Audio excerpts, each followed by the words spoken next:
Livro Catecismo Católico da Crise na Igreja, Padre Matias Galdron, Fraternidade Sacerdotal São Pio X. Capítulo 5. A Liberdade Religiosa. 32. Jesus Cristo é Rei da sociedade temporal? Jesus Cristo não é apenas Rei da Igreja ou dos fiéis, mas também de todos os homens e de todos os estados. Ele mesmo disse antes de sua ascensão: todo o poder me foi dado no céu e sobre a terra. Mateus 28:18. Ele é Rei do mundo inteiro. Nada pode se subtrair ao seu poder. Quais são os fundamentos da realeza de Cristo?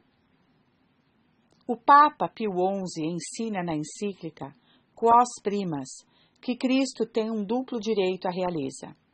Ele é Rei por natureza, em razão de um direito inato.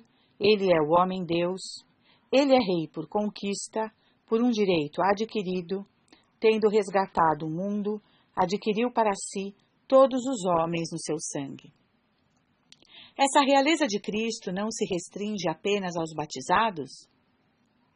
Pio XI cita a esse propósito seu predecessor, Leão XIII. Seu império não se restringe apenas, exclusivamente, às nações católicas, nem somente aos cristãos batizados. Abrange igualmente, sem exceção, todos os homens, mesmo estranhos à fé cristã, de sorte que o império de Cristo Jesus é, em estrita verdade, a universalidade do gênero humano.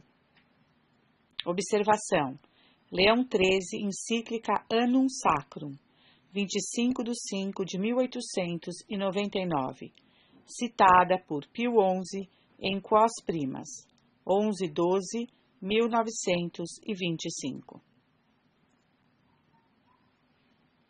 33. Jesus Cristo não disse que seu reino não era deste mundo? Cristo afirmou diante de Pilatos que seu reino não era deste mundo. João 18:36. Isso significa que sua realeza não é originária deste mundo e que ela é de uma natureza bem superior às realezas da terra. Mas ela se exerce, no entanto, sobre a terra. O reino de Jesus Cristo não é deste mundo, mas este está sim dentro deste mundo. Essa interpretação é certa? Essas palavras são tão claras que mal precisam de interpretação. Do mesmo modo que nosso Senhor declarou que ele não era do mundo, mas que havia sido enviado a este mundo pelo Pai, afirma diante de Pilatos que sua realeza não era deste mundo, mas que Rei, ele veio ao mundo para dar testemunho da verdade. O que dizem os padres da Igreja sobre isso? Os padres da Igreja sublinham que nosso Senhor não disse: meu reino não é aqui, mas sim: meu reino não é daqui. Sua realeza é exercida, certamente, neste mundo. Por que Jesus Cristo afirma que seu reino não é deste mundo? Jesus Cristo recusou-se a ser proclamado rei, João 6,15, para dissociar o seu reino das falaciosas esperanças messiânicas dos judeus, libertação do jugo romano e dominação mundial.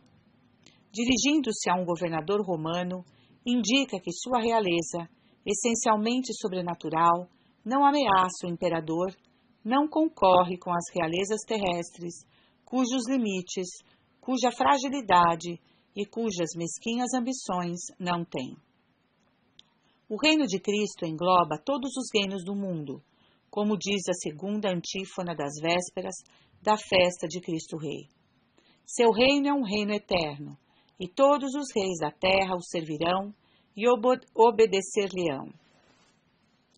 A realeza de Cristo não é essencialmente espiritual? Pio XI ensina, com efeito, em Quos Primas, que o reino de Cristo é principalmente espiritual e concerne, antes de tudo, a ordem espiritual. Se é essencialmente espiritual, a realeza de Cristo estende-se aos assuntos temporais? Na mesma encíclica, Pio XI continua: Seria um erro grosseiro recusar a Cristo homem a soberania sobre as coisas temporais, quaisquer que sejam, obtendo o Pai sobre as criaturas um direito absoluto, permitindo-lhe dispor todas conforme seu desígnio. Mesmo se ele tem esse poder, nosso Senhor não manifestou que se desinteressava do poder temporal e que apenas queria reinar sobre as almas? Nosso Senhor quer, primeiramente, salvar as almas, reinar nelas por sua graça. Para orientar os homens para o céu, ele, durante sua vida terrena, recusou-se a exercer qualquer governo temporal. Distinguiu cuidadosamente a sociedade religiosa que fundava, a Santa Igreja, da sociedade temporal. Deixou os reis da terra seu poder. Mas a realeza de Cristo, nelas, não existe menos, e as autoridades temporais têm o dever de a reconhecer publicamente, desde que dela tenham conhecimento. Por que os governantes devem reconhecer a realeza de Cristo? Para os chefes de Estado, o reconhecimento público da realeza de Cristo é, primeiro, um dever de justiça em relação a nosso Senhor. Sua realeza está no princípio da autoridade deles. É também um dever em relação a seus súditos, a quem assim ajudam poderosamente a salvar-se e sobre os quais atraem a bênção toda particular do Salvador. É, enfim, um dever em relação à Igreja, que deve ser apoiada em sua missão. Por que insistir tanto sobre a realeza social de nosso Senhor Jesus Cristo? Não basta ocupar-se do essencial, seu reino nas almas? O homem não é puro espírito. Pio XII ensina: da forma dada à sociedade, em harmonia ou não com as leis divinas, dependem e se infiltram o bem e o mal nas almas. 34. O Estado tem, portanto, deveres em relação a nosso Senhor Jesus Cristo e à religião?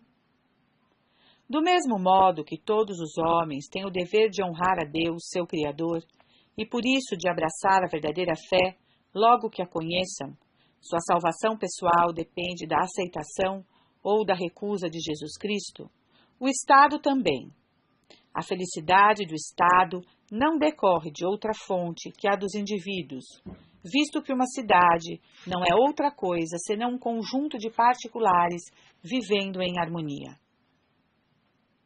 Observação: Santo Agostinho, 354-430, carta 155, a Macedônios, 3,9. A sociedade política deve honrar a Deus publicamente? Não basta que o façam os indivíduos? Leão XIII ensina: é evidente que a sociedade política deve cumprir, por um culto público, os numerosos e importantes deveres que a unem a Deus. De onde vem esse dever de honrar a Deus publicamente? Leão XIII explica: os homens unidos pelos laços de uma sociedade comum não dependem menos de Deus do que quando tomados isoladamente. Tanto como o indivíduo, a sociedade deve dar graças a Deus, de quem obteve sua existência. É por isso que, do mesmo modo que não é permitido a ninguém negligenciar seus deveres para com Deus, e que o maior de todos os deveres é o de abraçar a verdadeira religião, não aquela que cada um prefira, mas a que Deus prescreveu, e a que provas certas e indubitáveis estabelecem como a única verdadeira entre todas, as sociedades políticas não podem, sem crime, se conduzir como se Deus não existisse de nenhum modo, ou dispensar a religião como inútil, ou admitir uma conforme seu bel prazer. Para honrar a Deus publicamente, a sociedade temporal deve necessariamente se submeter à religião católica? Jesus Cristo, que é o único mediador entre os homens e Deus, nunca é facultativo. E a Igreja Católica, que é a única Igreja de Cristo, muito menos. Leão XIII ensina: honrando a divindade, as sociedades políticas devem seguir estritamente as regras e o modo segundo os quais Deus, ele mesmo declarou querer ser honrado. Mas o Estado é competente em matéria religiosa? O Estado não é competente para legislar a seu alvitre em matéria religiosa, mas o é para reconhecer a verdadeira religião a partir de seus sinais de verdade e para se submeter a esta. Leão XIII afirma: pois que é necessário professar uma religião na sociedade, é necessário professar aquela que é a única verdadeira e que se reconhece facilmente, sobretudo nos países católicos, pelos sinais de verdade, cujo caráter reluzente leva consigo mesma. Essa religião, os chefes de Estado devem, portanto, conservar e proteger. O Estado tem outros deveres religiosos, além do culto público a Deus? Sim, o Estado deve, sempre permanecendo em sua própria seara, favorecer a salvação eterna de seus cidadãos. Não é dever da Igreja, e não do Estado, fazer com que se atinja a felicidade eterna? Deus quis criar uma sociedade propriamente religiosa, a Santa Igreja, distinta da sociedade temporal. O homem deve, portanto, pertencer a essas duas sociedades, mas o homem só tem um fim último. Não pode ir por duas direções de uma vez. Ora, a vida temporal lhe é dada para preparar a vida eterna. O Estado, cujo domínio próprio é o temporal, não pode, pois, organizá-lo independentemente de seu fim último. Não está diretamente encarregado da felicidade eterna, mas deve contribuir para ela indiretamente. Se a negligenciar, abandona a parte mais importante do bem comum. Tal é o ensinamento dos padres da Igreja, de Santo Tomás e dos papas. O que dizem os padres da Igreja sobre este assunto? Santo Agostinho afirma: cada um serve a Deus em sua maneira, este como homem, aquele como rei. Como homem, serve-se a Deus por uma vida piedosa e fiel. Como rei, serve-se a Deus punindo com conveniente rigor, por leis prescrevendo o bem e reprimindo o mal. Ezequias o serviu assim, destruindo as madeiras e os templos consagrados ao culto dos ídolos. É assim que o serviu Josias, agindo da mesma forma. Dários, dando a Daniel a permissão de depredar os ídolos. Eis como os reis, enquanto reis, servem a Deus, quando fazem, para seu serviço, aquilo que só os reis podem fazer.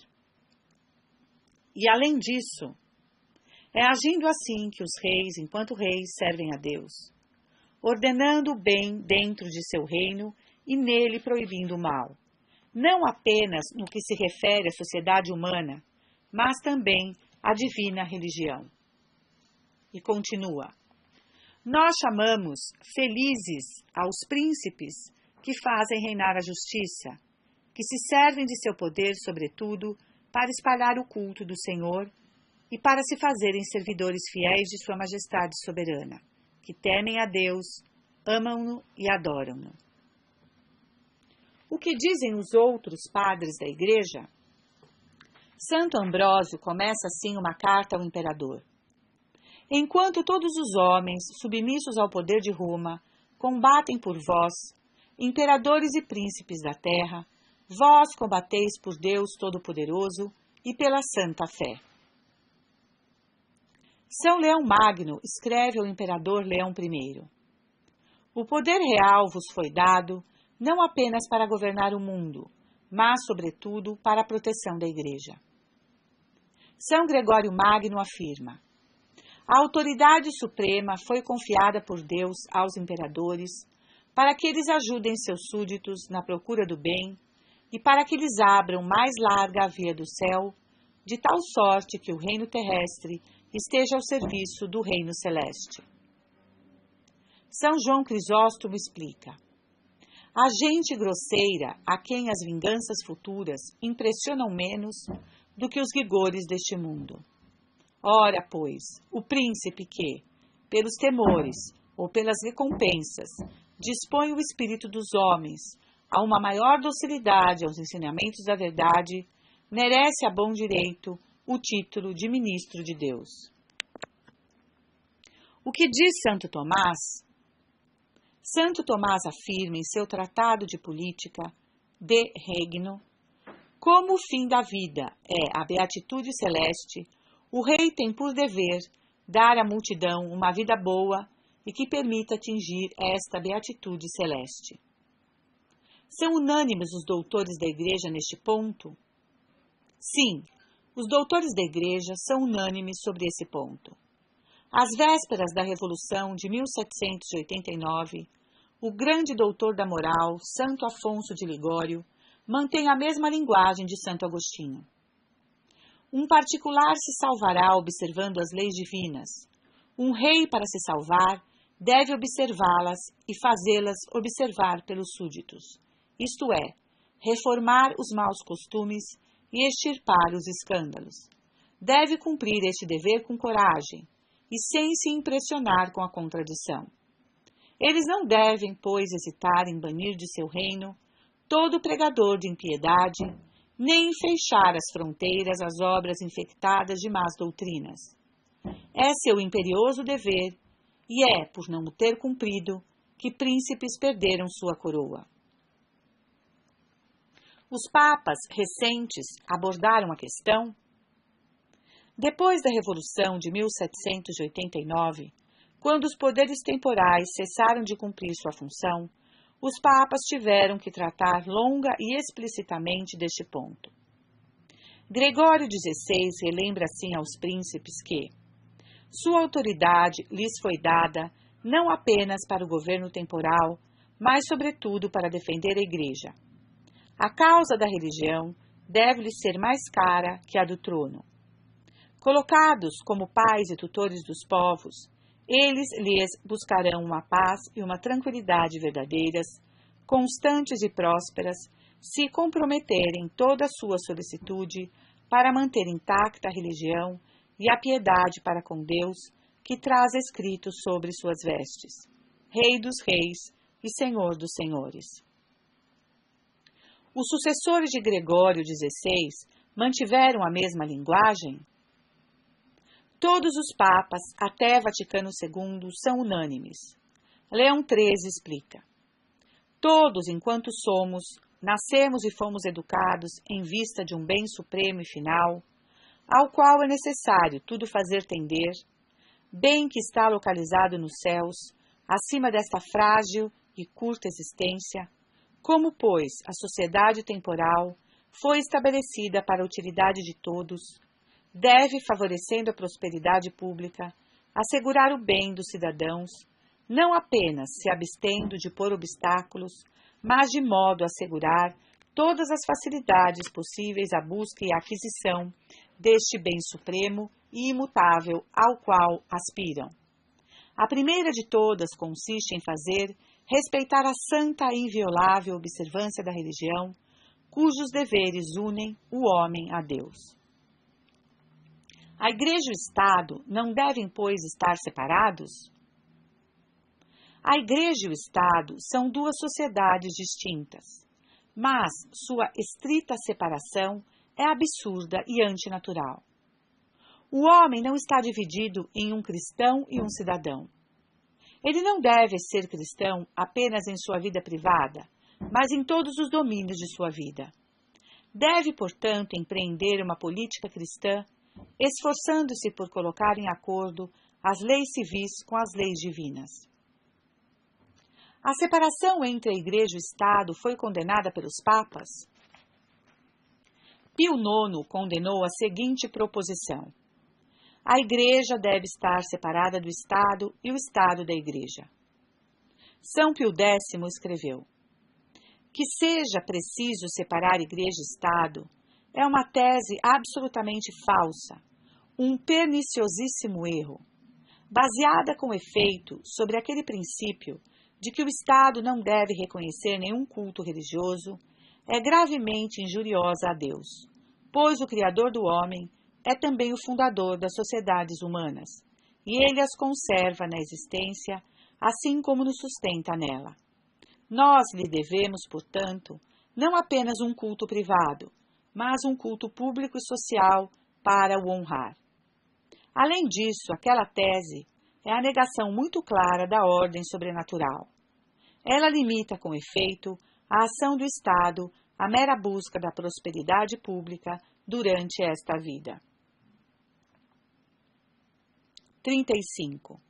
Quais devem ser as relações entre Igreja e Estado? Na prática, as relações entre Igreja e o Estado dependem da composição religiosa da população. Na ordem normal das coisas, integralmente aplicada, quando a população é suficientemente católica, o Estado deve ser oficialmente católico. Deve, pois, aderir à religião católica e proclamá-la religião de Estado, protegê-la e favorecê-la, fazer de suas festas feriados e tomar parte oficialmente na pessoa dos homens públicos nas celebrações litúrgicas. Ajuda, além disso, as escolas católicas e os estabelecimentos caritativos e vela para que os mandamentos de Deus achem sua expressão nas leis civis, como, por exemplo, a observância do domingo e a proibição do divórcio, da contracepção e do aborto. As relações normais entre Igreja e Estado são sempre aplicáveis? A aplicação integral das relações normais entre Igreja e Estado não é sempre possível e prudente. Poderia mesmo, às vezes, conduzir à guerra civil. Será necessário, portanto, levar em conta prudentemente as circunstâncias. Mas o governo deve, no mínimo, proteger a liberdade da Igreja Católica e fazer respeitar os mandamentos do direito natural, proibindo o divórcio, o aborto e outras práticas imorais que foram proibidas na maior parte dos estados até as últimas décadas. Como se podem resumir os deveres fundamentais do Estado para com a Igreja? Leão XIII resume assim esses deveres. Os chefes de Estado devem tomar por santo o nome de Deus e colocar entre seus principais deveres o de favorecer a religião, de a proteger em seu altruísmo, de a cobrir com a autoridade tutelar das leis e de nada decidir ou estatuir que seja contrário à sua integridade. E isso devem aos cidadãos de que são chefes. 36. No Estado católico, todos os cidadãos devem ser católicos? Quando uma população é majoritariamente católica, o catolicismo deve ser a religião do Estado. Porém, isso não significa que os cidadãos estejam forçados a abraçar a fé católica. As conversões forçadas são, ao contrário, estritamente proibidas, pois o ato de fé deve ser um ato de vontade livre e não pode ser coagido. O Estado católico deve deixar seus súditos livres em matéria religiosa? O Estado apenas se interessa, em princípio, no que concerne à vida social. Não lhe compete, pois, supervisionar as consciências, nem o exercício privado do culto. Porém, não pode se desinteressar das atividades religiosas públicas. Um Estado católico deve proibir o exercício público dos falsos cultos? As falsas religiões são um mal contra o qual o Estado católico deve proteger seus cidadãos. Deve, pois, proibir ou limitar, tanto quanto possível, o exercício público e a propaganda dos falsos cultos. No entanto, pode e às vezes deve tolerá-los se isso permite conservar um bem maior ou evitar um mal maior. O que é a tolerância?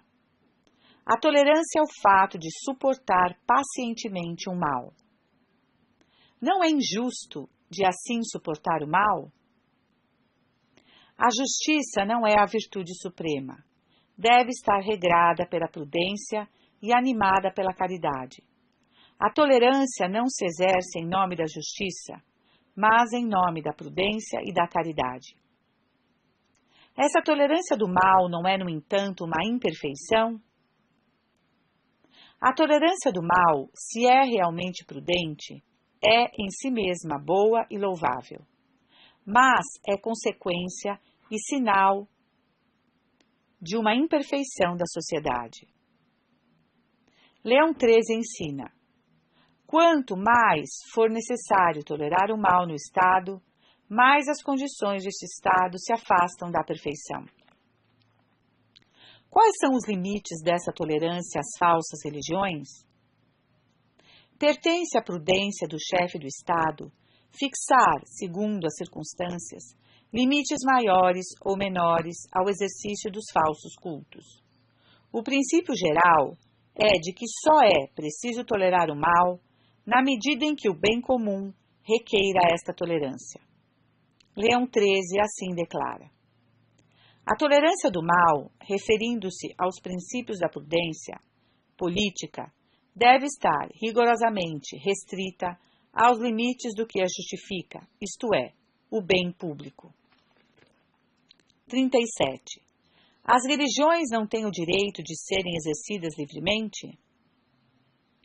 A verdadeira religião tem o direito absoluto de se desenvolver e de ser praticada livremente, pois ninguém pode ser impedido de servir a Deus da maneira que Ele mesmo prescreveu. É uma exigência do direito natural. Ao contrário, as falsas religiões não têm, elas, nenhum direito real de serem praticadas, precisamente porque são falsas e errôneas. O erro não pode nunca ter direitos, só a verdade os tem. A tolerância em relação às falsas religiões não é, portanto, para um chefe de Estado um dever de justiça, fundado sobre um direito natural, mas de prudência e caridade cristãs. É correto afirmar que o erro nunca tem direitos? Leão XIII ensina muito claramente que o erro não pode ter direitos. Sempre reconhecendo direitos somente ao que é verdadeiro e honesto, a Igreja não se opõe, entretanto, à tolerância que o poder público crê poder usar em relação a certas coisas contrárias à verdade e à justiça, em vista de um mal maior a evitar ou de um bem maior a obter ou a conservar. E Pio XII ensina por sua vez: o que não corresponde à verdade e à lei moral não tem objetivamente nenhum direito de existência, nem de propaganda, nem de ação. A tolerância das falsas religiões não pode então ser garantida por lei? A tolerância das falsas religiões pode encontrar uma expressão no direito positivo. Um Estado católico pode, se é requerido, garanti-la por uma lei, mas isso é completamente diferente de um direito natural.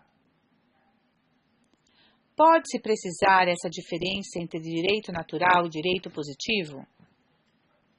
O direito natural é diretamente fundado sobre a natureza do homem e sobre os deveres que dela decorrem.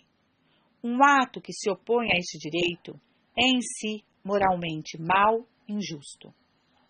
Contudo, o direito natural não basta para regrar toda a vida social.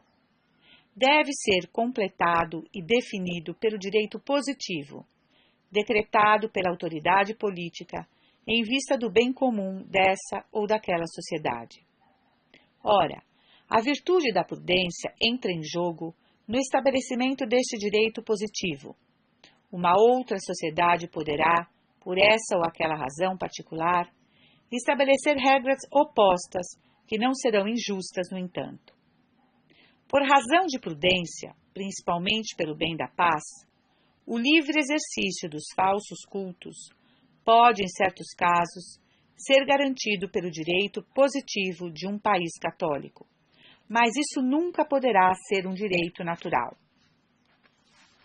38. O que ensina o Vaticano II sobre liberdade religiosa? A Declaração do Vaticano II sobre a liberdade religiosa, Dignitatis Humanae, número 2, afirma: este Concílio Vaticano declara que a pessoa humana tem direito à liberdade religiosa.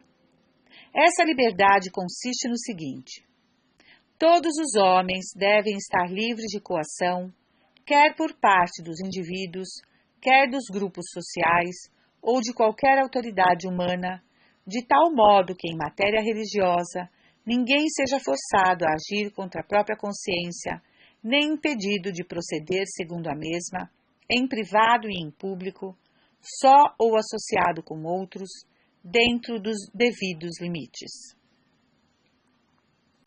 O que se pode destacar nesse texto do Vaticano II?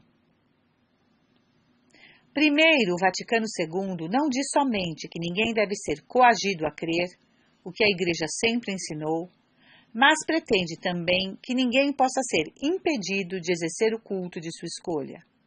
Depois, e isso é capital, o Vaticano II não fala mais somente de tolerância, mas reconhece aos adeptos de todas as religiões um verdadeiro direito natural a não serem impedidos de exercer seu culto. Enfim, esse direito não abrange apenas o exercício privado, mas expressamente o exercício público e a propaganda da religião.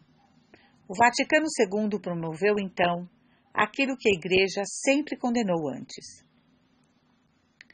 O Vaticano II quer de fato falar aqui de um verdadeiro direito natural do homem e não simplesmente de um direito positivo? Infelizmente, sim. O Vaticano II apresenta o direito de não ser impedido de agir segundo a consciência em matéria religiosa como um verdadeiro direito natural. Enfatiza que este direito se funda na dignidade da pessoa humana e não numa determinação jurídica humana. Só em seguida e por consequência deve também ser reconhecido como um direito positivo. Parágrafo 2. O Vaticano II não fala de justos limites restringindo esse direito. O Vaticano II menciona com efeito justos limites, vindo a restringir a liberdade religiosa, mas sua natureza não aparece claramente no documento. Parece, no parágrafo 2º, que se trata de uma salvaguarda da ordem pública justa. Mais abaixo, no parágrafo 7º, fala de ordem moral objetiva, o que é melhor, mas ilusório e, de todo modo, insuficiente. Por que essa menção à ordem moral objetiva é ilusória? Tomada ao pé da letra, essa limitação da liberdade religiosa pela ordem moral objetiva implicaria que só a Igreja Católica pode beneficiar-se sem limites da liberdade religiosa, já que somente ela conserva integralmente a lei natural. O Islã autoriza a poligamia.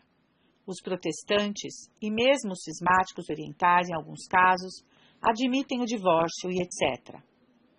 Mas essa conclusão se opõe, evidentemente, a todo o resto do texto. Na falta da estrita lei natural, é, pois, a ordem pública que constitui, para o Vaticano II, o único limite a restringir a liberdade religiosa. Contanto que o culto não seja pretexto para atentados terroristas, redes de bandidagem, atos de pedofilia ou para algum atentado aos direitos do homem, tudo deve ser autorizado.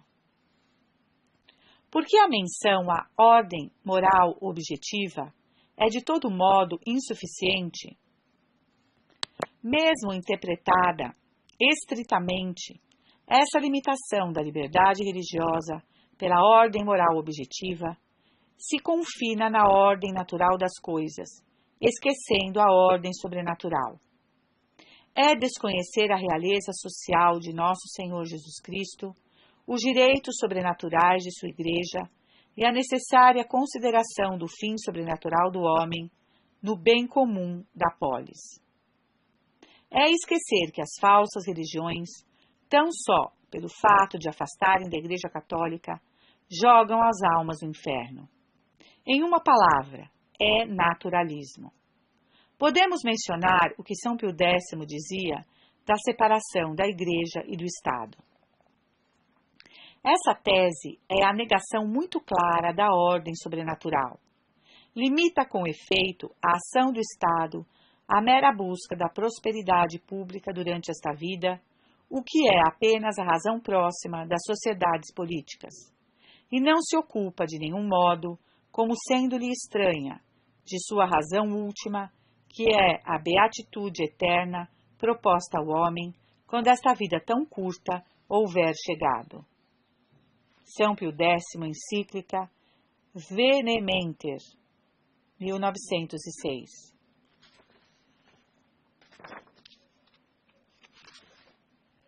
A liberdade religiosa do Vaticano II contradiz o ensinamento da Igreja? A liberdade religiosa do Vaticano II não contradiz somente o ensinamento da Igreja, mas também, e em primeiro lugar, a sua prática constante. Como o Vaticano II contradiz a prática constante da Igreja? Os santos nunca hesitaram em depredar os ídolos, destruir os seus templos, fazer legislar contra as práticas pagãs ou heréticas. A Igreja, sem nunca forçar a crer ou a receber o batismo, sempre se reconheceu o direito e o dever de proteger a fé de seus filhos e de impedir, quando podia, o exercício público e a propaganda dos falsos cultos. Admitir o Vaticano II é admitir que há 2 milênios os papas, os santos, os padres e doutores da Igreja, os bispos e os reis cristãos violaram constantemente um dos direitos naturais da pessoa humana, sem que ninguém dentro da Igreja jamais tenha percebido. Uma tal tese é tão absurda quanto ímpia. Podem-se citar escritos de santos que teriam assim violado o direito de liberdade religiosa, tal como apresentado pelo Vaticano II? Podem-se citar, entre muitos outros, Santa Cristina, São Martinho, São Bento, São Pedro de Verona, São Luís, São Vicente Ferrer, São Casimiro, Santo Antônio de Florença, São Pio V, São Francisco Xavier, São Luís Bertrand, São Francisco de Sales e etc., sem contar todos os doutores que justificaram essa prática: Santo Ambrósio, Santo Agostinho, Santo Tomás de Aquino, Santo Afonso e etc. Não se pode dizer que esses santos sofriam dos preconceitos de sua época e que, passado o tempo, se compreendeu melhor o espírito do Evangelho? Uma tal hipótese é insustentável por pelo menos 7 razões. 1. Destrói a infalibilidade da Igreja, que teria errado em matéria grave durante mais de 2 milênios. 2. Insulta sua mansidão maternal. A Igreja se teria comportado durante os séculos como uma mãe possessiva, quase uma madrasta. 3. Arruína sua santidade, negando praticamente a ação do Espírito Santo, que purifica os santos de suas tendências ou de suas concepções demasiado humanas, esclarece-os sobre o verdadeiro sentido do Evangelho, dá-lhes a força e a santa liberdade necessária para desprezar os preconceitos do século. 4. Desacredita a caridade cristã, cuja inclinação natural deveria ter impedido a violação durante séculos de um dos direitos fundamentais da pessoa humana. 5.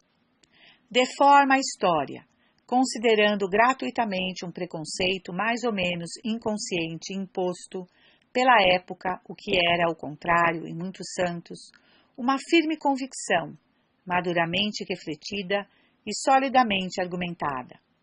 Santo Agostinho debateu longamente contra os donatistas partidários da liberdade religiosa e muito refletiu sobre essa questão, assim como os doutores do século VIII contra alguns cátaros. Século XIII contra alguns cátaros. 6. Constitui o que os ingleses chamam de self-refutating system, sistema que se auto-refuta, porque, com efeito, nosso século teria menos preconceitos do que os anteriores? Se, então, os preconceitos ligados a esses séculos exerceram uma pressão invencível até mesmo sobre os papas e os doutores da Igreja, Porque o Concílio Vaticano II, não infalível, teria fugido mais aos preconceitos liberais de nosso tempo do que os anteriores aos dos seus? 7. Essa tese, enfim, dá aos inimigos da Igreja, donatistas, cátaros, humanistas, enciclopedistas, maçons, etc., o extravagante privilégio de ter, sobre este ponto, penetrado o espírito do Evangelho muito antes dos doutores católicos. Voltaire teria sido neste assunto melhor católico do que Santo Afonso de Ligório e todo o episcopado da época.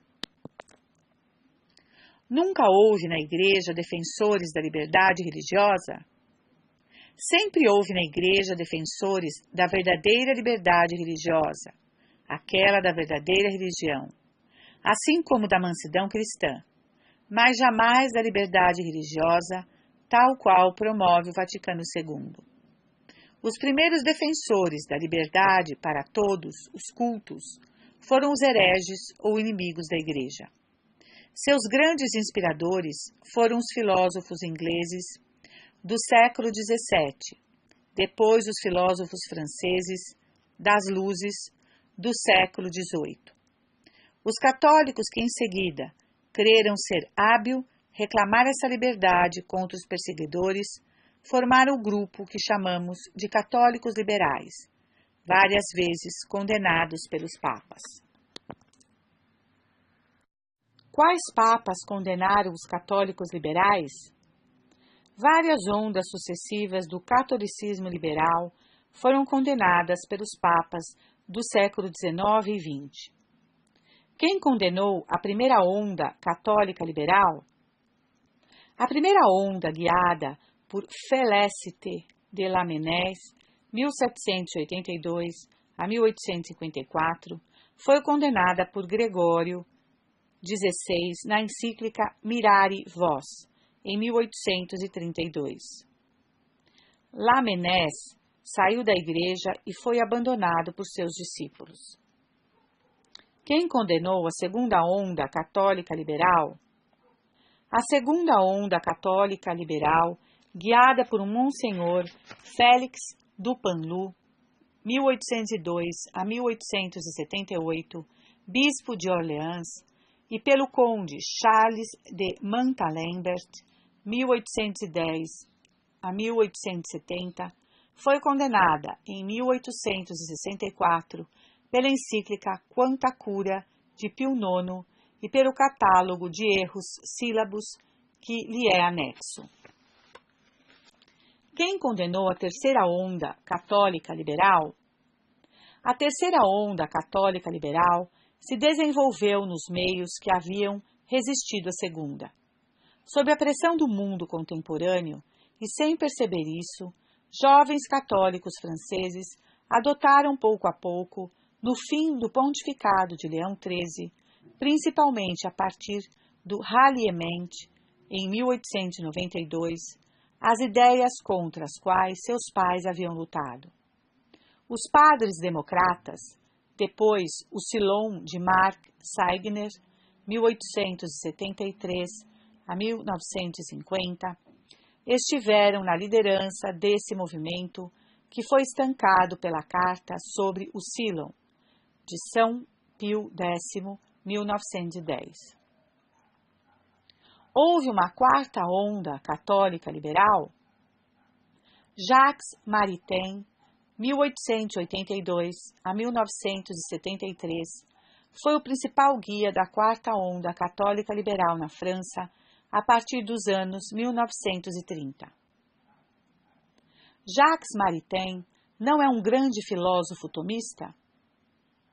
Do mesmo jeito que no início da Igreja alguns traíram a verdadeira fé depois de terem sido seus grandes defensores, Tertuliano, por exemplo, igualmente Maritain, defensor do tomismo, evoluiu progressivamente em direção ao liberalismo. Chegou até mesmo no fim da vida a duvidar da eternidade das penas do inferno. Essa quarta onda católica liberal foi condenada? Em 1953, o cardeal Ottaviani, pró-secretário do Santo Ofício, refutou algumas teses liberais de Maritain num discurso solene na Basílica de Latrão. Em 1958, o Santo Ofício preparou um documento condenando certas proposições de Maritain ou do jesuíta americano John Courtney Murray, mas a morte de Pio XII impediu sua publicação. Finalmente, Maritain e Courtney Murray triunfaram no Vaticano II. A liberdade religiosa do Vaticano II é atingida por todas essas condenações ao catolicismo liberal? A liberdade religiosa do Vaticano II é atingida por várias dessas condenações.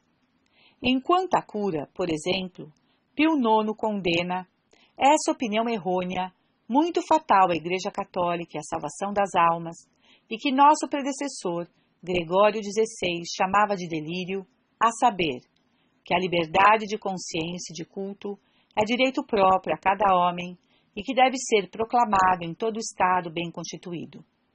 Condena igualmente o erro a seguir como contrário à Sagrada Escritura, à Igreja e aos santos padres. O melhor governo é aquele em que não se reconhece ao poder a obrigação de reprimir, pela sanção das penas, os violadores da religião católica, enquanto não o requer a tranquilidade pública. Pode citar um outro Papa? Leão XIII, em Libertas, alertava não só contra o Estado ímpio, mas também contra o Estado que quisesse estar animado em relação a todas as religiões, como se diz, das mesmas disposições, e outorgar-lhes indistintamente os mesmos direitos, o que, finalmente, desembocaria no ateísmo. Um tal Estado pecaria contra a justiça e contra a razão. Encontra-se o mesmo ensinamento entre os papas do século XX? Pio XII ensinou em 6 de outubro de 1946. A Igreja Católica é uma sociedade perfeita que tem por fundamento a verdadeira fé infalivelmente revelada por Deus. Tudo que se opõe a essa verdade é necessariamente um erro, e não se pode, objetivamente, reconhecer ao erro os mesmos direitos que à verdade. Dignitatis Humani não se apoia, no entanto, em textos de papas? Dignitatis Humani recorre, em favor da liberdade religiosa, à encíclica Libertas de Leão XIII. Eis o parágrafo em questão. Uma outra liberdade que se proclama muito alto é a que se chama liberdade de consciência. Se entender por esta que cada um possa, indiferentemente a seu alvitre, render ou não render um culto a Deus, os argumentos que foram dados mais acima bastam para refutar. Mas se pode entender também, naquele sentido, em que o homem tem, dentro do Estado, o direito de seguir, a partir da consciência de seu dever, a vontade de Deus e de cumprir seus preceitos, sem que nada o possa impedir. Essa liberdade, a verdadeira liberdade, a liberdade digna de filho de Deus, que protege tão gloriosamente a dignidade da pessoa humana, está acima de qualquer violência e de toda a opressão. Sempre foi objeto dos desejos da Igreja e de seu particular afeto. Qual é o sentido do texto de Leão XIII? Depois de ter condenado a liberdade de consciência, tal como é comumente entendida no mundo moderno, Leão XIII diz que essa expressão pode, entretanto, ser bem compreendida. Falando da liberdade digna de filho de Deus, entende, sem equívoco possível, a liberdade de poder exercer a verdadeira religião, o direito de que ele falou tem por objetos a vontade de Deus e o cumprimento de seus preceitos. É desonesto pretender aplicar esse texto às falsas religiões. Os autores de Dignitatis Humani admitem que seu texto contradiz os ensinamentos dos papas anteriores? Vários autores de Dignitatis Humanae foram obrigados a admitir que esse texto impunha dificuldades. O principal inspirador do texto, Padre Courtney Murray, reconhece. Quase exatamente um século mais tarde, a Declaração sobre a Liberdade Religiosa parece afirmar como doutrina católica o que Gregório XVI e Pio IX consideraram um delírio, uma ideia maluca. O padre Congar confessa a seu turno. Não se pode negar que um tal texto diga materialmente uma outra coisa do que os Silabos, de 1864, e mesmo quase o contrário das proposições 15, 77, 78 e 79 deste documento.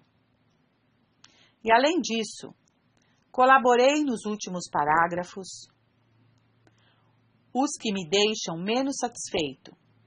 Tratava-se de mostrar que o tema da liberdade religiosa aparecia já na Sagrada Escritura. Ora, não aparece. Como o Concílio Vaticano II pôde chegar a promulgar uma declaração que contradiz tão radicalmente a prática e o ensinamento da Igreja? A Comissão Teológica Preparatória, constituída por João XXIII para preparar o Vaticano II, havia redigido um documento totalmente tradicional, resumindo a doutrina da Igreja sobre esta questão. Porém, o Secretariado para a Unidade dos Cristãos, presidido pelo cardeal Bea, havia preparado um esquema alternativo destinado a agradar aos protestantes e aos maçons. Na sessão preparatória de 19 e 20 de junho de 1962, os textos da comissão e do secretariado chegaram juntos diante da Comissão Central e provocaram o mais dramático confronto que esse organismo conheceu. Os cardeais Ottaviani e Bea opuseram-se muito vivamente. Às vésperas do concílio, duas doutrinas contrárias faziam-se assim presentes. Uma se referia a toda a tradição da Igreja e outra invocava as expectativas do mundo moderno. O Secretariado para a Unidade dos Cristãos impôs facilmente aquele texto inovador? O Secretariado para a Unidade dos Cristãos só conseguiu impor seu texto depois de 4 anos de pressão sobre os padres conciliares. Os inovadores esperaram fazê-lo votar em 1964 como uma espécie de arrependimento pelos sílabos de Pio IX, que completava seu centenário. Mas não conseguiram. Finalmente, a Declaração sobre a Liberdade Religiosa foi votada e promulgada no fim da última sessão conciliar, em 1965. Para reduzir a oposição, moderou-se-lhe o tom e acrescentaram-se inúmeras passagens de aparência tradicional. Mas a orientação fundamental permanecia liberal, e a definição dada para a liberdade religiosa contradizia a doutrina e a prática constantes da Igreja. 39. Como o Vaticano II tenta justificar a liberdade religiosa? O decreto sobre a liberdade religiosa funda-a sobre a dignidade da pessoa humana. O concílio declara, além disso, que o direito à liberdade religiosa tem seu fundamento na dignidade da pessoa humana, tal como a fizeram conhecer a palavra de Deus e a razão mesma. Por que os autores desse texto querem fundamentar o direito à liberdade religiosa na dignidade da pessoa humana? Para driblar as diferentes condenações já trazidas pela Igreja, notadamente contra a ideia de que o erro tem direitos, era preciso encontrar para a liberdade religiosa um novo fundamento. Tentou-se, portanto, considerar as coisas do ponto de vista das pessoas. Para aderir livremente à liberdade religiosa, estas devem estar isentas de coerção em matéria religiosa. O que se deve pensar dessa argumentação é uma tentativa de distração armada de um triplo sofisma. Em que há distração?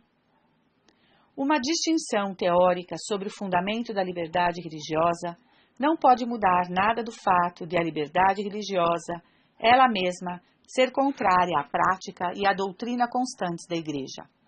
É um fato que a Igreja sempre agiu para reduzir, e se possível para fazer proibir, o culto e a propaganda de falsas religiões. Qualquer que seja o artifício empregado para fornecer à liberdade religiosa novos fundamentos que não tenham sido ainda condenados explicitamente, um falso direito continuará a ser sempre um falso direito. E esses novos fundamentos, sofismas. Qual é o primeiro sofisma? Sob o pretexto de que o homem deve aderir livremente à verdade religiosa, o Vaticano II deseja isentá-lo de toda coerção nesta matéria. Dignitatis Humanae afirma: a verdade só se impõe pela força da verdade, ela mesma, que penetra o espírito humano com tanta suavidade quanto poder. Todos os homens estão instados por sua natureza mesma e comprometidos por obrigação moral a procurar a verdade, e aquela, em primeiro lugar, que concerne a religião. Estão obrigados também a aderir à verdade, logo que dela tenham conhecimento, e a regrar toda a sua vida conforme as exigências desta verdade. Ora, a essa obrigação, os homens somente podem satisfazer de uma maneira conforme sua própria natureza, se gozarem, além da liberdade psicológica, da imunidade a toda coerção exterior. A verdade deve ser procurada de acordo com a maneira própria, a pessoa humana e a sua natureza social, a saber, por uma livre pesquisa, pelo meio do ensino e da educação, do intercâmbio e do diálogo, pelos quais uns expõem aos outros a verdade que eles encontraram ou pensam ter encontrado, a fim de se ajudarem mutuamente na busca da verdade. DH 2 e 3. É, no entanto, verdadeiro que coerção se opõe à liberdade? Onde estará então o sofisma? Um perito no concílio, Padre Berto, bem desmontou esse sofisma. Nem todos são adultos em idade, e muitos destes que são adultos em idade não são intelectualmente adultos. O esquema conciliar silencia sobre os tímidos, silencia sobre os escravos do pecado, silencia sobre a pressão das paixões, silencia sobre a difusão dos erros pelos homens perversos, para imaginar um homem supra-angélico. Em qual lugar do mundo, em que planeta nos põe esse esquema? Desde a idade mais tenra, desde o primeiro uso da razão, há problemas morais a resolver. Longe de nós pretender que a criança tem o direito de ser deixada a si mesma para o resolver. Ela tem o direito de não ser deixada a si mesma, mas de ser ajudada por conselhos, por ordens, por mandamentos, pela vara de seus pais educadores, para resolver os seus problemas morais com retidão. Ela tem o direito a que se limite sua liberdade. Tem o direito a que se lhe ordene o ato intimamente bom, ele mesmo. Os pais, os educadores, que se abstêm de ordenar, de prescrever, de mandar, de fustigar, faltam a um dever muito grave. Incriminam muito pesadamente sua consciência diante de Deus. É preciso dizer o mesmo, guardadas todas as proporções, da maior parte dos homens que não são capazes de vencer, mesmo os erros vencíveis, a menos que o erro seja afastado deles por aqueles que receberam o cuidado desses erros, e a menos que respeitem a verdade em uma certa medida. Do mesmo modo que se levam os doentes a locais onde um ar saudável sustente suas forças, para que o vigor das montanhas ou do mar os fortifique, para que rejeitem os miasmas da cidade, assim também o gênero humano, doente pelo pecado original e por tantos pecados atuais, tem direito não a uma liberdade religiosa ilimitada, mas ao contrário, tem direito a que sua liberdade religiosa seja restringida de tal maneira que faça uso de sua liberdade para abraçar a verdade. Isso não é, de nenhuma maneira, forçar os homens a abraçar a fé contra sua vontade, mas sim colocar os débeis e os fracos em condições tais de discernir e de escolher mais facilmente a verdade. A liberdade religiosa limitada, além de ser má em si, abre a porta para o erro, em grande detrimento dos direitos dos fracos e dos ignorantes. E ainda, como neste mundo o erro tem um tal poder, todos aqueles que estão investidos de qualquer autoridade, os pais sobre os filhos, o Estado sobre os cidadãos, a Igreja sobre os batizados, têm por gravíssimo dever, natural e sobrenatural, proteger do erro aqueles que lhes estão confiados. Há os que dizem que a verdade pode, por si mesma e sozinha, vencer o erro, sem auxílio de nenhuma autoridade. Isso será verdadeiro no dia em que os homens não forem mais homens, mas super-homens, talvez super-anjos. Mostrei acima suficientemente que o erro encontra cúmplices em nós e dentre nós. Qual é o segundo sofisma? Sob pretexto de não prejudicar a livre pesquisa da verdade, DH2, o Vaticano II promoveu a livre propaganda do erro, DH4. O que é preciso responder? Esse sofisma se refuta a si mesmo. Lembremos quando Pio IX, citando Santo Agostinho, afirma que a plena liberdade de manifestar publicamente suas opiniões é uma liberdade de perdição, libertas perditionis. Cita também São Leão Magno. Se sempre é permitido às opiniões humanas entrar em conflito, nunca faltarão homens que ousarão resistir à verdade e colocar sua confiança na verborrágia da sabedoria humana, vaidade extremamente prejudicial. Qual o terceiro sofisma? O terceiro sofisma recai sobre a dignidade da pessoa humana. O Concílio Vaticano II declara, além disso, que o direito à liberdade religiosa tem seu fundamento na dignidade mesma da pessoa humana. Não é, pois, sobre uma disposição subjetiva da pessoa, mas sobre sua natureza mesma, que está fundamentado o direito de liberdade religiosa. É por isso que o direito a essa imunidade persiste mesmo naqueles que não satisfazem a obrigação de procurar a verdade e de a estar a aderir. DH 2. O que é a dignidade radical? A dignidade radical do homem está ligada à sua natureza humana. Consiste em que ele tem uma alma espiritual e, por conseguinte, é dotado de razão e vontade livre. Consiste também no fato de que é chamado por Deus a um fim sobrenatural, a visão beatífica. Por que se chama dignidade radical? Essa dignidade é dita radical porque é a raiz dos atos voluntários pelas quais o homem pode aumentar, diminuir ou perder sua dignidade. O que é a dignidade operativa?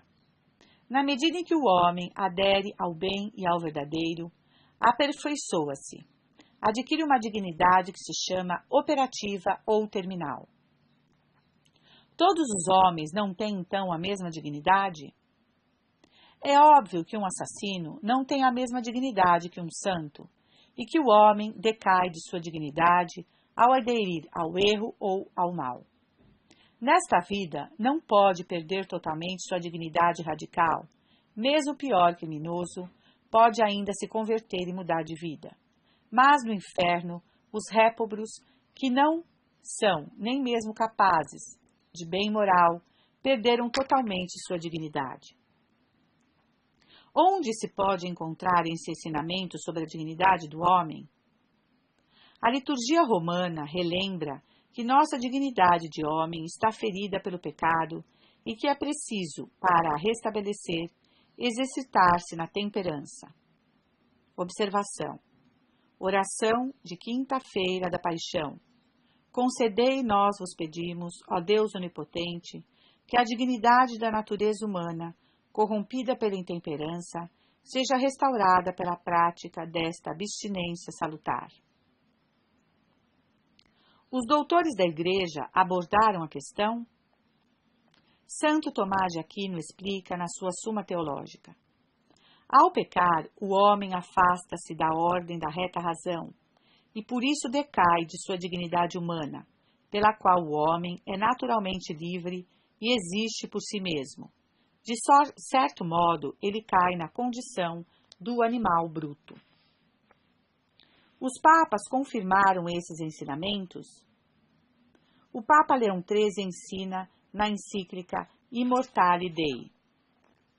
Se a inteligência adere a ideias falsas, se a vontade escolhe o mal e se lhe apega, nenhuma nem outra atingem sua perfeição. Todas as duas decaem de sua dignidade nativa e corrompem-se. Não é, pois, permitido expor aos olhos dos homens o que é contrário à virtude e à verdade, menos ainda colocar essa licença sob a tutela e a proteção das leis. Qual é a consequência que se deve tirar quanto ao texto do Vaticano II?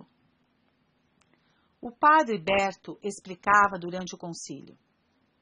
Considera-se de uma maneira inadequada e completamente insuficiente a dignidade da pessoa humana se se considera apenas, em sua raiz, o simples fato de ser dotado de razão e vontade livre. A dignidade da pessoa humana, adequadamente considerada, exige que se leve em conta os seus atos. O ignorante e o homem culto não têm a mesma dignidade. Sobretudo, a dignidade não é igual naquele que adere ao verdadeiro e naquele que adere ao erro, naquele que quer o bem e naquele que quer o mal. Os redatores que constituíram todo o seu esquema sobre uma noção inadequada da dignidade da pessoa humana, só com isso apresentaram um trabalho disforme de um extraordinário irrealismo. Com efeito, quer se deseje ou não, há entre as pessoas humanas, adequadamente consideradas, imensas diferenças de dignidade. E isso é tanto mais verdadeiro quando se trata do esquema sobre a liberdade religiosa, pois, com toda evidência, a liberdade religiosa convém à pessoa não segundo sua dignidade radical, mas conforme sua dignidade operativa. E assim a liberdade não pode ser a mesma para a criança e para o adulto, para o idiota e para o espírito penetrante, para o ignorante e para o homem culto, para um possesso e para o inspirado pelo Espírito Santo, e etc. Ora, essa dignidade, que chamamos operativa, não pertence ao ser físico, mas decorre, é evidente, da ordem intencional, ordem do conhecimento e da vontade. A negligência desse elemento intencional, a saber, a ciência e a virtude, é no esquema um erro grave. Monsenhor Lefebvre escreve então: na medida em que o homem adere ao erro ou se apega ao mal, perde sua dignidade terminal ou não a atinge. Não se pode fundamentar mais nada sobre ela. 40.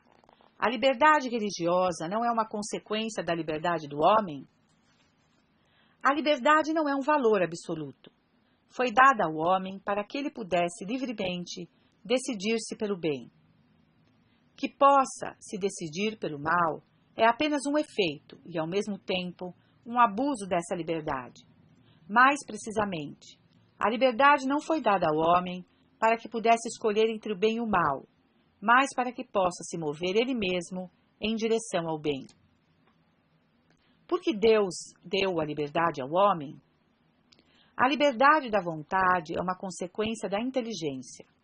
É necessário para que o homem possa amar a Deus, o que as criaturas irracionais não podem fazer. Confere, pois, aos homens uma grande dignidade, que os coloca bem acima das criaturas irracionais. A liberdade não implica o poder de fazer o mal? No estado atual das coisas, a liberdade implica para o homem o poder de fazer o mal, mas não o direito de o fazer. Um assassino não tem o direito de matar seu próximo. O homem que escolhe o mal abusa de sua liberdade.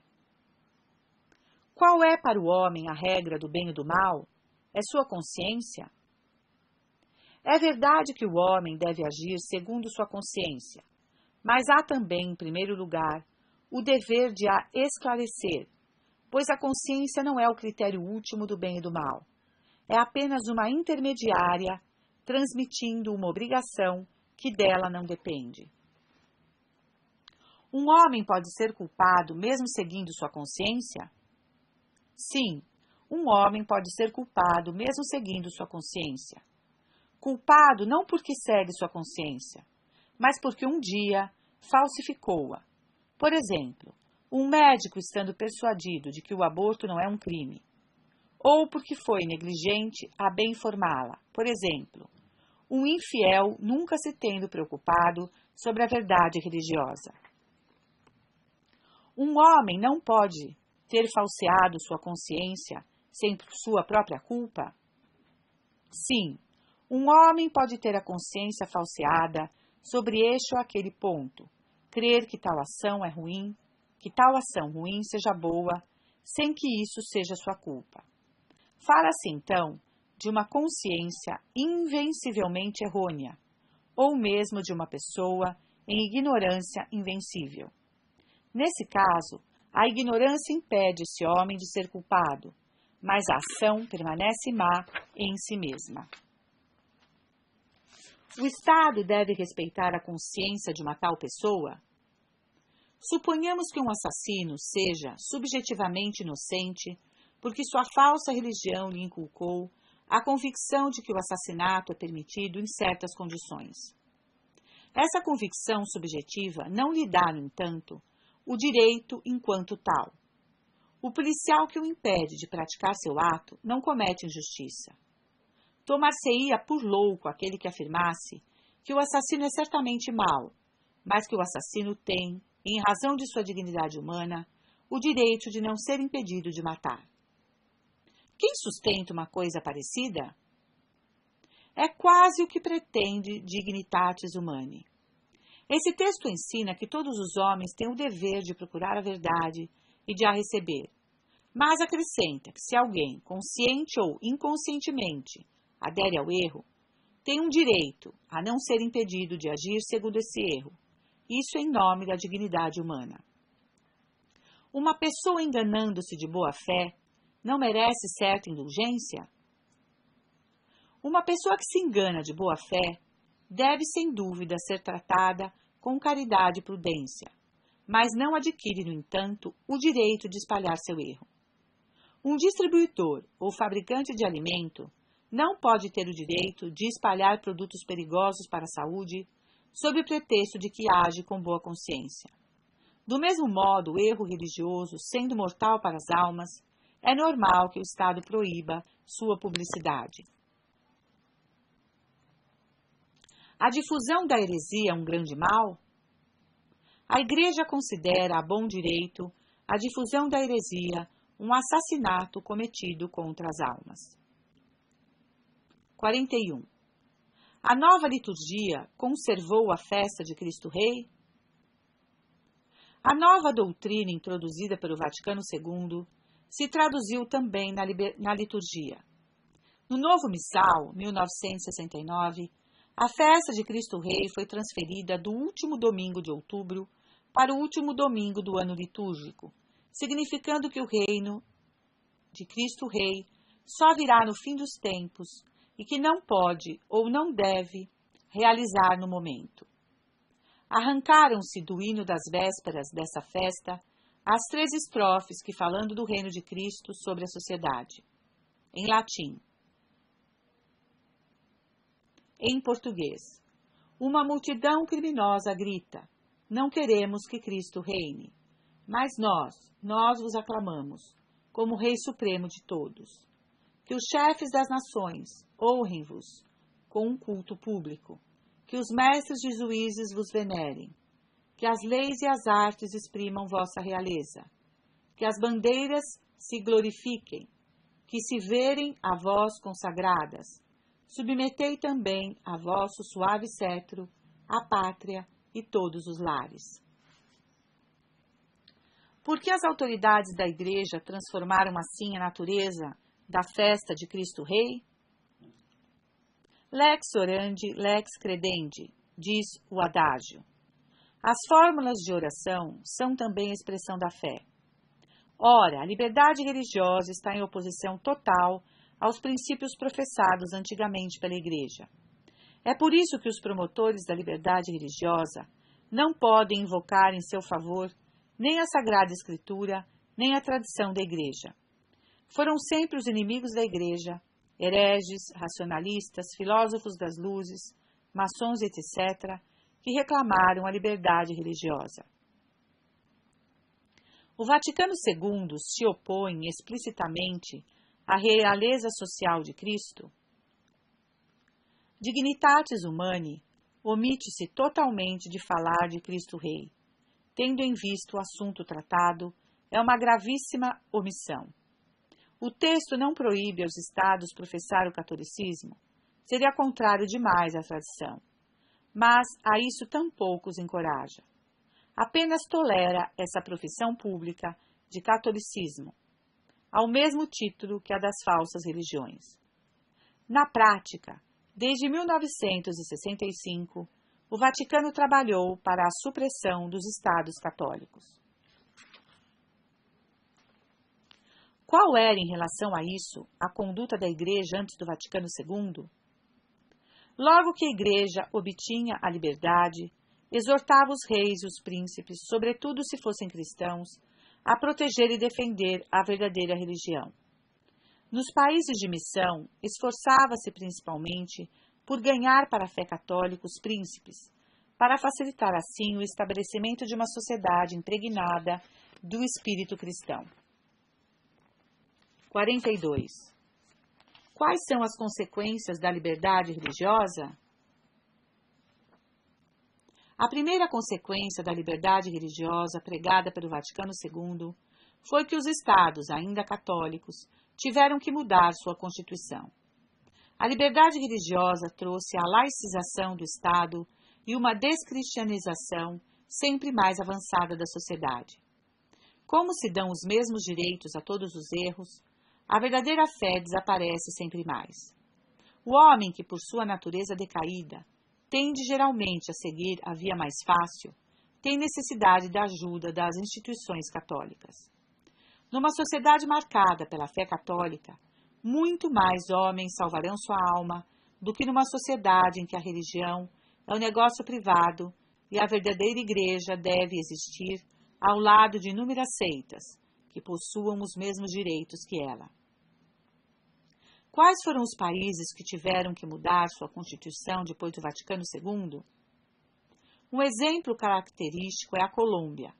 A população desse país era 98% católica e a religião católica a única reconhecida oficialmente pela Constituição. A contragosto, o presidente teve que ceder à pressão exercida pelo Vaticano, em nome do concílio, e mudar a Constituição, em 12 de julho de 1973. Na mesma época, as seitas protestantes, apoiadas financeiramente pelos Estados Unidos, partiram para o assalto à América Latina. Hoje o país está invadido pelas seitas. Algumas cidades têm mais templos protestantes do que igrejas católicas. A liberdade religiosa conciliar foi imposta a outros países?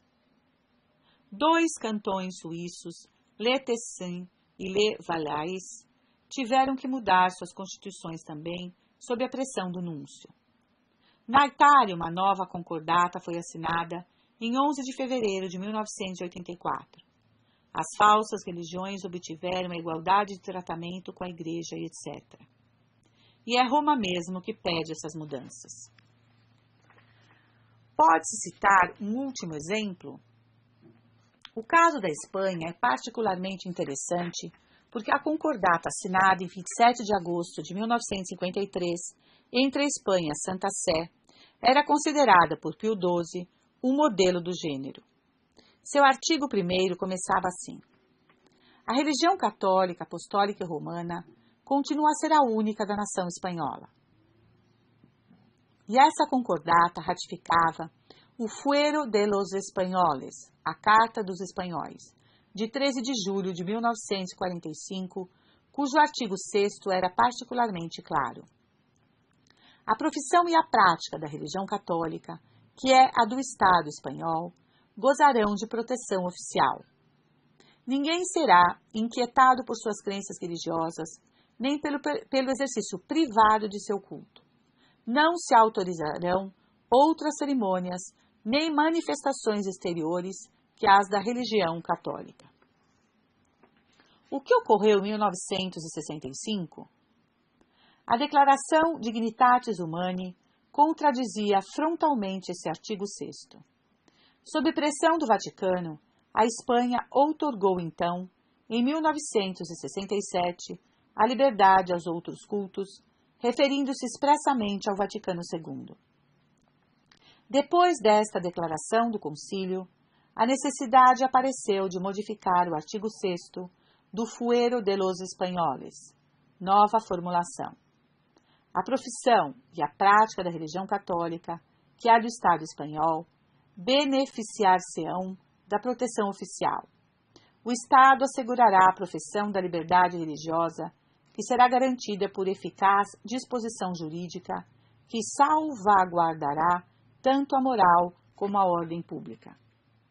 Essa nova redação, e isso deve ser anotado expressamente, havia sido antes aprovada pela Santa Sé. O que manifesta esse exemplo da Espanha?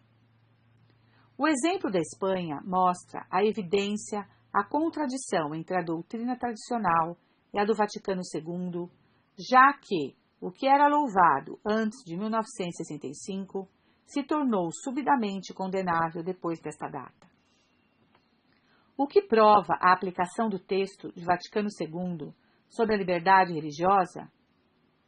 Os anos que seguiram o Vaticano II mostraram a verdade das proposições de Leão XIII, afirmando que a liberdade religiosa conduzia necessariamente à impiedade. Nos nossos países, não é somente a fé que desapareceu, mas também a moral cristã. Os casamentos naufragam, as famílias se desfazem, a criminalidade não cessa de crescer e encontra-se com dificuldade alguém que queira exercer bem a autoridade. Qualquer um que abra só um pouquinho os olhos vê que nossa sociedade despenca no caos. Essa situação não mudará verdadeiramente até que a sociedade reconheça de novo Cristo como seu Rei e não deixe mais o campo livre para todos os erros, pois, como afirmava o cardeal Pi, quando ele não reina pelos benefícios ligados à sua presença, reina por todas as calamidades inseparáveis de sua ausência.